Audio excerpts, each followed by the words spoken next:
Tamil Nadu CM Vijay ఇవాళ కరూరులో పర్యటించనున్నారు. కరూరు తొక్కిసలాటలో మృతి చెందిన 41 మంది కుటుంబాలను పరామర్శించనున్నారు. వారిని ఓదార్చి భరోసా కల్పించనున్నారు. బాధితులకు ప్రభుత్వ ఉద్యోగాలు ఇస్తామని హామీ ఇచ్చిన సీఎం విజయ్ ఇప్పుడు ఆ మాట నిలబెట్టుకుంటున్నారు.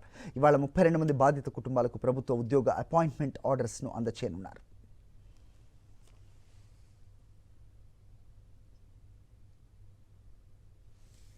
గత ఏడాది సెప్టెంబర్ 27న టీవీకే ప్రచార సభకు హాజరైన జనం నటుడు విజయ్ని చూసేందుకు ఎగబడ్డారు. జనం భారీగా తరలిరావడంతో పరిస్థితి అదుపు తప్పింది. తొక్కిసలాట జరిగి ఏకంగా 41 మంది ప్రాణాలు కోల్పోయారు. ఇప్పుడు ఆ కుటుంబాలను విజయ్ పరామర్శిస్తున్నారు. విజయ్ కుమార్ పర్యటనతో పోలీసులు భారీ బందోబస్తు ఏర్పాటు చేశారు. ఇక ఎలాంటి అవాంఛనీయ ఘటనలు జరగకుండా పగడ్బందీగా చర్యలు తీసుకుంటున్నారు.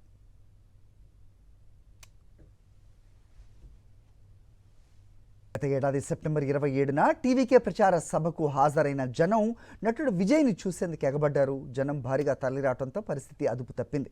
తొక్కిసలాట జరిగి ఏకంగా 41 మంది ప్రాణాలు కోల్పోయారు. ఇప్పుడు ఆ కుటుంబాలను విజయ్ పరామర్శిస్తున్నారు.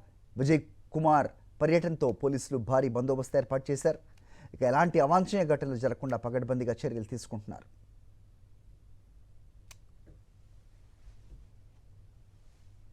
మరిన్ని అప్డేట్స్ కోసం ఛానల్ ను సబ్స్క్రైబ్ చేయండి. నోటిఫికేషన్స్ కోసం బెల్ ఐకాన్ పై క్లిక్ చేయండి.